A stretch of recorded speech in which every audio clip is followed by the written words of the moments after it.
You are not aware of your aliveness. You are busy with your psychological nonsense. Your thoughts, your emotions have become, your psychological reality has become far more important than your existential reality. What it means is, you are so enamored with your own petty creation that you're completely missing the grandeur of Creator's creation. That's what it means. You do all kinds of things, but if you truly value creation, the best thing that you can do is to pay attention and to experience it, isn't it? Yes or no? Most people are waiting for their life to change. Yes. So they can feel gratitude, to feel abundance, to feel whole. You know, that's the old model of cause and effect, you know. So if you're living with emptiness, you're living with lack, you're living with pain, most people have been conditioned that something out there has to take away this emptiness or feeling inside of them. But if you believe that you're creating your life and you're living by lack, well, lack isn't going to create abundance, right? So then it makes sense then that you don't really actually create wealth, you generate wealth, you generate abundance. So the moment you start teaching your body emotionally what that future is going to feel like before it's made manifest, well, your body, as the unconscious mind, believes it's living in that future in the present moment. Just sit down by yourself to visualize and daydream about your dreams, about the activities involved in that, about how you would struggle through, about what it would feel like to be victorious. All of it, the whole thing, the messy part, the ugly part. What would you say to yourself when it gets hard? That's what you need to do. To truly actualize a dream, we got to begin with seeing it and sensing it. The good, the bad, the easy, the difficult, and the victory. How you would like your life to be, what you would like your character to be 3 to 5 years down the road, if you were taking care of yourself like you were taking care of someone that you actually cared about. So you kind of have to split yourself into two people and treat yourself like someone you have respect for and that you want the best for. That's not easy because people don't necessarily have respect for themselves and they don't necessarily want what's the best for themselves because they have a lot of self-contempt and a lot of self-hatred, a lot of guilt. I think you have an obligation, it's one of the highest moral obligations, to treat yourself as if you're a creature of value. You got to start with that belief in your mind. I've got this. I can do this. I can conquer this. I can pass this exam. I can get elected for the position that I'm going for. I can create abundance in my life. These are the thoughts that you have to have in your mind in order to become successful. So what is it time for you to feel? What is it time for you to create? What do you need to do more or less of in order to get the results that you want? You have the power to become someone that even the deepest part of you trusts, someone you trust to succeed. Become the person that you know you can be. Stand up for your future, for your power, and for you to be something full of the worth that is in you. So most of us came up with our labels based on how we behaved. But really smart people can do stupid things. Really nice people can be mean. Mean people can be nice. And so if you judge yourself too soon, and most people's identity, their labels for themselves, who they think they are, has been based on their past and often many years ago. And so they don't update it. So the metaphor I'd give for identity is like, it's your comfort zone. It's not your goals. So if you took a temperature in the room and said 68 degrees is my comfort zone, physically, emotionally, financially, I want more in my relationship, I want more physically, energy-wise, I want more financially in my career, but this is what I'm used to. And so what happens? People stay in their comfort zone for the most part, and then let's say something happens and you dip, you're a 68 degree, or that's your mentality, and you drop down to 62, 61, 60, somewhere around 60 or 59, the heaters kick on and go, whoa, whoa, whoa. You're a 68 degree, what the hell are you doing? We've all experienced that. All of a sudden you go, I'm not gonna live like this anymore. I'm not gonna be in this relationship. I'm not gonna be fat like this. Boom, and you get this drive and you start to change. But what most people don't understand is it happens on the upper end too. Meaning, let's say you got momentum, you start crushing it, you start doing even better than you think. You go from 68 to 70, 88, you're at 98 degrees. Financially, emotionally, spiritually, whatever the metaphor is. And then what happens? You're going to say, hey, your brain goes, who the hell do you think you are? You're not a 98 degree here, right? Get back to 68. And if nothing else, the heaters stop, you lose your drive, and that'll drift you back. And not enough, the air conditioner can kick on, and you start to kind of sabotage yourself till you get back to your comfort zone.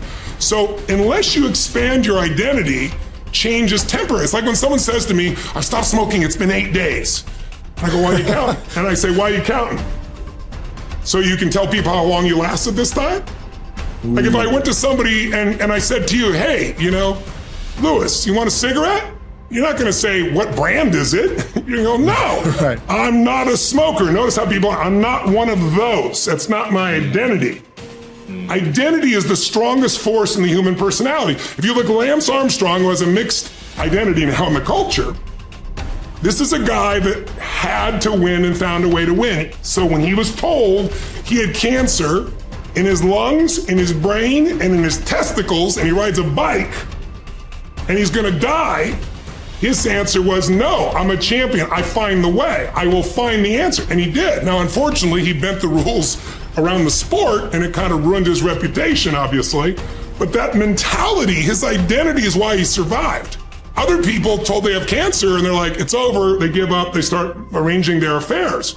And so that psychological difference is the number one thing I work with people on, because unless you expand your identity, you're going to basically keep where you are. You might improve a little or not. You might go up and down a bit, but you're going to stay within a realm.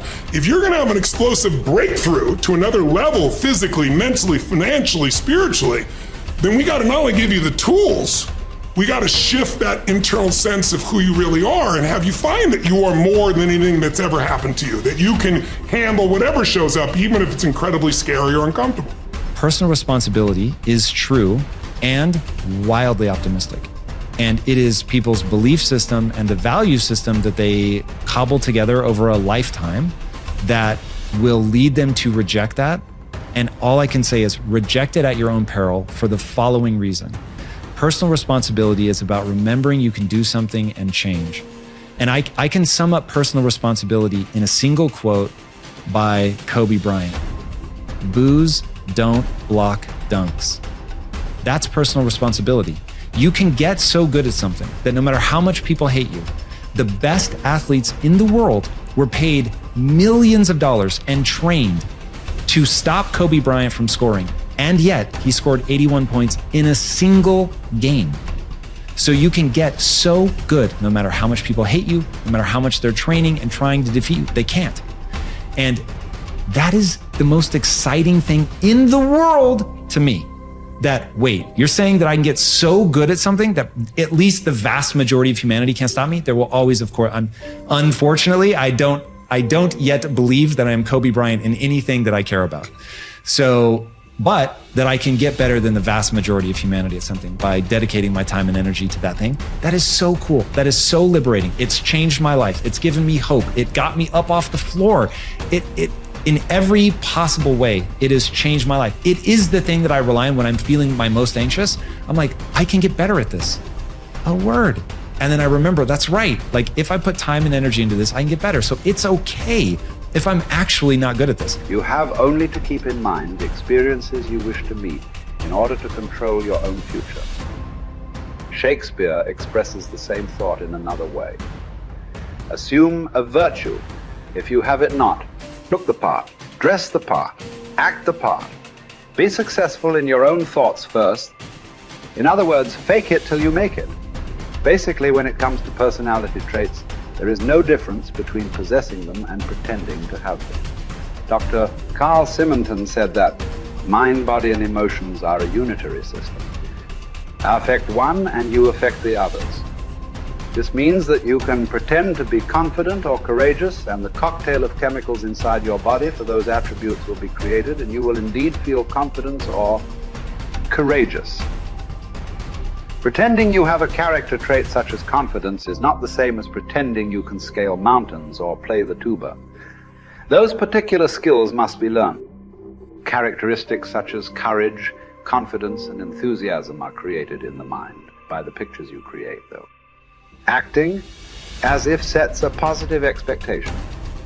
We believe something to be true and then act in a way that brings that assumption about. This can be a positive or negative force. The effect of self-fulfilling prophecies has been demonstrated by objective scientific experiments. In one study at the start of the 1968 school year, Dr. R. Rosenthal gave a non-verbal intelligence test to 18 classrooms of elementary school students in a Californian public school district. 20% of the students selected randomly, not on test score, were then identified as intellectual bloomers, and their teachers were told they could expect to see remarkable intellectual gains in the coming year. The only difference between these students and the other 80 was the expectations created in the teachers' minds. When both groups were retested 8 months later, the bloomers had gained in IQ points over the other group. This is significant because it shows that altered expectations can result in unconscious changes in behavior that dramatically change the outcome.